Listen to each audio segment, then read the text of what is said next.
Langkah-langkah dalam pengukuran tegangan kerja charger handphone. Ini khusus teman-teman pemula. Jadi kita akan belajar tentang struktur komponen charger handphone serta metode untuk mencari komponen yang rusak. Konten kali ini kami akan melakukan tracking tegangan pada power supply atau charger handphone. Jadi pada dasarnya ini sistem switching juga ya, jadi ini dibuat sedemikian rupa ya, jadi kecil seperti ini. Ini adalah tampilan atas dan bawahnya modul ini ya, yang kami lingkar biru dan ini kami centang resistor ya. Kita pilah-pilah dulu ya, dan ada sebuah elko. Nah, jadi yang lingkar ini adalah input 220 AC yang dari PLN itu ya, waktu kita colok ke colokan listrik ya, dan ini elko 300 volt ya. Jadi di sini nanti kami akan lakukan pengukuran pada modul ini untuk memastikan benar apa tidak ya. Dan ini adalah resistor fuse ya atau sekring seperti ini. Nah, kalau tampilan bawahnya yang ada di solder ini ya, kebalikan dari yang tadi ya. Sama juga ya, ini kami centang dan kami lingkar dua. Yang merah lingkar ini adalah 220 AC ya, volt AC yang dari PLN ya. Dan centang ini fuse yang tadi. Nah, ini setelah itu jadi strukturnya seperti ini ya, sama seperti power supply switching. Dan ini adalah dioda bridge ya, dioda bridge untuk 220 volt merubah menjadi 300 volt DC. Dan ini adalah IC MOSFET-nya. Jadi IC MOSFET ini sudah sekalian IC PWM-nya, sekalian driver si MOSFET ya, seperti itu. Jadi dia ringkas saja ya ini ya. Dan ini adalah dioda sekunder untuk 5 voltnya. Nih, kita petakan seperti ini. Oke. Jadi modulnya sesederhana ini teman-teman ya. Sesederhana ini. Kalau kita kaji lebih jauh lagi, ini ya garis merah ini ya, dari fuse masuk ke dioda. Kemudian nanti ini keluaran ini lewat resistor ini ya. Ini adalah tegangan untuk si IC ini ya, sekalian IC MOSFET dan IC PWM. Dan juga ini ya, ini adalah kaki dari trafonya. Jadi seperti ini saja teman-teman ya. Sirkuitnya jadi sesimpel ini. Dan teman-teman saya yakin bisa menguasainya. Ini ya, jadi dia Vigen. Chargernya Vigen. Jadi dia tidak ada tegangannya, tidak bisa casit ya, tegangannya tidak ada, kita cabut seperti ini. Pada dasarnya ini sederhana sekali dan sudah banyak konten tentang charger yang begini ya. Cuman kami hanya ingin mengisi konten kami dengan charger handphone ya, karena dia power supply juga nih ini ya. Kalau kita lihat seperti ini saja ya, aslinya ya, yang tadi kan digambar tuh setelah kita screenshot. Jadi ini dioda ya, dioda yang tadi ini adalah IC PWM dan MOSFET ini ya. Ini adalah dioda sekunder untuk 5 volt. Nah, ini elko ya, ada elko-nya di bawah. Jadi kerusakannya sederhana sekali ya. Cuman kami mau menunjukkan bahwa ini trafonya ya, menunjukkan struktur kerjanya bagaimana dia. Ini primer sekunder ke sini ya. Jadi sekecil ini adalah primernya ke sini, sekundernya ke sini ya. Tetap pasti ada primer dan sekundernya. Nah, dia kerusakannya kebanyakan ini teman-teman. Nah, ini elko ini kembung. Ya, jadi tinggal diganti saja. Cuman kami akan membuat kontennya ya. Elko ini ya. Dan ini 220 dan sekring itu kadang dia putus ya. Nah, oke, kita akan menggunakan saklar ini dan ini untuk kita kasih tegangan 220-nya. Ini tinggal disolder di sini ya. Nah, jadi teman-teman, sebenarnya dia rusaknya cuman elko saja. Jadi sangat murah ya kalau diperbaiki. Komponen copotan saja bisa. Dicopot dari bekas-bekas motherboard atau apa, yang penting dia 10 volt. Mengikuti kapasitas bawaan dari modul ini. Jadi kita solder seperti ini ya. Nah, segampang ini teman-teman ya. Oke, setelah itu kita akan tracking tegangannya ya. Ini elko yang pecah ini ya. Elko yang pecah ini kita akan mengukur tegangan. Kita lihat efeknya seperti apa tuh ya. Dengan kondisi dia terpasang, dan kita akan mencari tahu tegangannya berapa volt tuh. Tegangan kondisi charger ini bagaimana nih dengan kondisi elko yang pecah, yang menggelembung di sini ya, ini ya. Ya, jadi di sini 300 volt harus ada dulu teman-teman ya. Yang di sini nih, kita balik probe-nya dulu. Yang di sini nih, setelah dioda ini dia harus ada 300 volt. Nah, ini dia sudah membuang sampai habis ya, ini 300 volt. Nanti kita hidupkan ya. Ini ya, kita hidupkan seperti ini ya. Nah, di sini dia ada 300 volt setelah dioda ini ya. Di elko yang 400 volt. Nilai elko-nya 400 volt ya. Di sini dia. Nah, setelah dioda ini 300 volt di sini. Jadi struktur ini harus kita kuasai, itu untuk MOSFET ya. Untuk MOSFET. Ya, kalau MOSFET-nya kerja tidak bisa terukur tuh di avometer ya. Jadi MOSFET ini sudah bekerja. Ya, MOSFET ini kalau kita matikan dia akan membuang. Nah, ini ciri-ciri power supply ini MOSFET-nya bagus ya, seperti itulah. MOSFET dan IC PWM-nya bekerja baik. Dan nanti kita akan ukur di sini teman-teman ya. Ini ya, di sininya dengan kondisi elko yang kembung. Kondisi elko yang kembung nanti kita ukur di sini nih, di sini titik-titik ini ya. Tinggal dilihat kaki elko-nya ya. Dilihat dari kaki elko-nya positif dan negatif. Ini ya, di sini. Nah, ini negatifnya, tinggal dikasih probe negatif dan ini positif. Nah, ya. Tinggal diukur seperti ini ya. Nanti, tapi kan dia harus hidup dulu ya, seperti ini ya. Ini kita hidupkan. Kita hidupkan dia. Nih. Di sini dia. Nah, ini kondisi elko yang kembung, yang rusak masih terpasang dia. Nah, itu dia. Tegangannya seperti ini, teman-teman. Nah, ini. Oke. Namun di sini pastikan juga di sini harus ada nih 300 voltnya ya. Di sini harus kita ya, karena terlalu kecil. Jadi harus hati-hati teman-teman, bisa short dan malah rusak kan. Ya, 300 voltnya ada di primernya 300 voltnya, tapi di sekundernya mengalami kerusakan seperti itu ya. Nah, di sini ya, ini ya. Jadi cuman elko ini teman-teman. Jadi kalau rusak tinggal ganti elko-nya saja. Namun dioda ini perlu dilihat juga nih, dioda ini ya. Dioda sekunder untuk elko yang tadi yang kembung. Kenapa dia sampai kembung ya?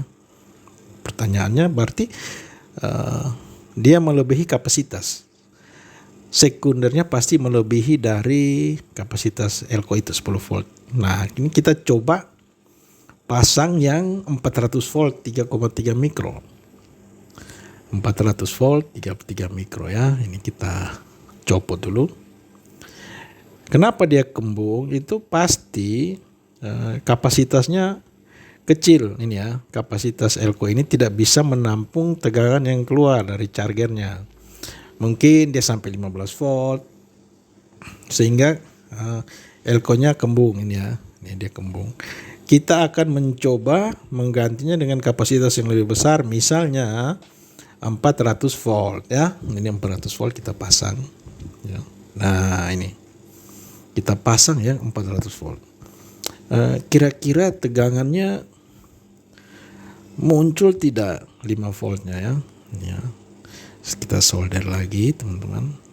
Jadi ini kami uji coba untuk teman-teman pemula sehingga kita bisa merekayasa ya sebuah modul charger HP bisa kita rekayasa ya. Ini nanti tinggal kita tracking di sini ya. Ini negatifnya. Nih agak susah teman-teman karena kecil sekali nih ya. Ini kita hidupkan. Nah, dengan elko 400 volt apa yang terjadi ya? Ya. Terlihat ya ini tegangannya naik turun ya. Tidak bisa ke 5 volt. Tidak bisa ke 5 volt. Jadi untuk itu kita akan mengganti diodanya dulu ya. Dan di sini aduh sampai mati ya. Ya di sini masih tetap 300 volt ya. Yang di sini ya. Ini harus probe-nya betul-betul kena ya. Nah, ini. Jadi diodanya akan kita coba ganti dengan dioda yang ini ya. Ini, dioda yang kecil ini ya. Ini. Nah, untuk mencari tahu saja ya. Untuk mencari tahu bagaimana akibatnya atau efeknya kira-kira apa yang terjadi ya. Ini ya. Nah, ini perlu kita coba lagi dioda ini baik apa tidak ya. Bagus ya ini diodanya. Nah, oke. Ingat ya negatifnya jangan salah pasang ya. Ya ini nanti kita di sini ini kita ukur dulu dioda SMD-nya ya. Oke. Perlu kita curiga ya, baik apa tidak karena kami membuat konten jadi ini kami lepas dulu ya. Ini kami lepas dulu dioda ini ya. Kemudian kita akan memasang dioda yang ini. Nah, dioda tunggal ini ya. Dan ingat ya ini negatifnya menghadap ke kaki trafo. Jadi dipasangnya gini ya. Ya gini. Tinggal dipasang seperti ini. Nah, ini. Oke. Tinggal kita solder ya. Jadi teman-teman ini kami uji coba diodanya diganti dan elko-nya diganti dengan nilai kapasitas yang lebih besar. Ini dioda ini, kemudian elko-nya juga kita sudah ganti pakai 400 volt ya. Ya. Ini ya. Nanti kita coba 400 voltnya sama tuh ya. Oke. 400 volt sama dengan dioda rectifier regulator filter dari 200 volt ya. Yang 220 volt AC tadi ya. Elko-nya sama. Nah, di sini teman-teman kita ukur lagi. Kita ukur kira-kira dengan ganti dioda ada pengaruh tidak ya. Nah ini tidak ada pengaruh ya. Di sirkuit primernya tidak ada pengaruh tuh 300 voltnya tuh. Tetap keluar tegangannya ya. Dan di sini kita lihat ya. Ini. Nah ini ya, ini probe-nya terbalik saja. Tetap dia ya. Nah ini ya, kalau kita sesuaikan probe-nya sesuai nilai sesuai kaki elko dia gini ya. Ini ya ini. Nah ini tetap dia tidak mau naik menjadi 5 volt. Jadi elko-nya 400 volt, diodanya kita ganti dengan dioda tunggal ya. Masih belum juga dia mau. Oke, kali ini kita elko yang 400 volt ya, kita copot yang 400 volt ya, yang sudah terpasang ya ini ya. Di sini ini tadi ya di sini nih. Nah ini nanti kita pasang ini. Nah ini ya tuh kita pasang lagi. Nah ini kita ukur lagi kan gitu ya. Kita ukur lagi dia. Bagaimana jadinya dia ya? Ya. Kita kejar dia lagi seperti ini. Nah ini.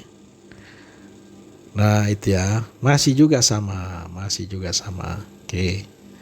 Masih juga. Tuh. belum mau 5 volt ya. Oke. Nah itu ya, belum mau 5 volt. Nah sama juga dia belum mau. Oke teman-teman, nah ini akhirnya kami mengganti yang 400 volt tadi ini ya dengan 10 volt ya. Ini elko 10 volt nih. Nah ini elko 10 volt kita pasang sama 3,3 mikro. Kita ganti dengan dioda tunggal. Nah dengan dioda tunggal bagaimana ceritanya ya. Jadi teman-teman, eksperimen ini buat teman-teman sehingga dalam melakukan perbaikan charger handphone bisa pahami ya jumlah tegangan, titik-titik tegangannya di situ mana-mana saja gitu kan. Bisa kita ketahui ya. Maksudnya ini sekedar kami berbagi pengetahuan saja. Jadi kita akan bisa mempraktekkan, mencoba semua model power supply. Jadi kita lihat ini ya. Setelah ganti elko lagi ke 10 volt, dia menjadi 4,6 volt ya. Nah, ini. Tegangannya menjadi 4,6 volt. Belum mau 5 volt ya. Ya, dioda ini tinggal dioda ini yang kita ganti lagi menggunakan dioda SMD ya. Berapa 300-nya ya. Primernya ya. Primernya masih tetap 300 ya. Masih normal dia. Ya, masih normal. Oke. Ya. Jadi teman-teman tidak berpengaruh ke sirkuit primer yang kita ganti-ganti di bagian sekunder yang ini ya. Di bagian sekunder ini tidak berpengaruh pada tegangan di sirkuit primer. Ini ya. Nah, 4,6. Oke. Jadi dioda ini kita ganti lagi. Dioda ini. Nah, kita akan ganti dengan SMD yang ini. Yang ini ya. Nah, ini. Ini kita ganti dan kami sudah kasih tanda ya. Yang putih itu anodanya ya. Kita pasang gini ya, anodanya ke elko ya. Ya ini sangat kecil sekali dia. Jadi ini kita akan menyoldernya, kita gini ya. Tinggal ditekan seperti ini. Kemudian disolder gini saja. Oke. Seperti ini teman-teman. Nah, ya. Nah ini dia ya. Jadi yang tanda putih itu anodanya ya. Kami bikin terbalik saja simbolnya. Nah ini ya. Oke, setelah kami solder, kita akan membuktikan elko-nya 10 volt, diodanya SMD. Bagaimana dia? Coba ini ya. Ini diodanya kecil gini ya. Oke. Di sini tinggal kita ukur ya, kita hidupkan gitu ya. Nah kita lihat dia menjadi 5,2 ya. Dan dia sudah jadi ya, sudah normal, tinggal dikemas, ditutup dan dipakai. Oke ya. Oke. Jadi gini saja ya teman-teman. Jadi ini dioda ini tidak efektif. Oke. Jadi terima kasih teman-teman. Demikian konten kami yang sederhana ini. Memang kerusakannya cuma elko. Jadi pada konten ini kami hanya ingin menjelaskan konsep-konsep dan langkah-langkah pengukuran tegangan, kemudian struktur komponennya. Terima kasih sudah menyaksikan video kami. Thank you.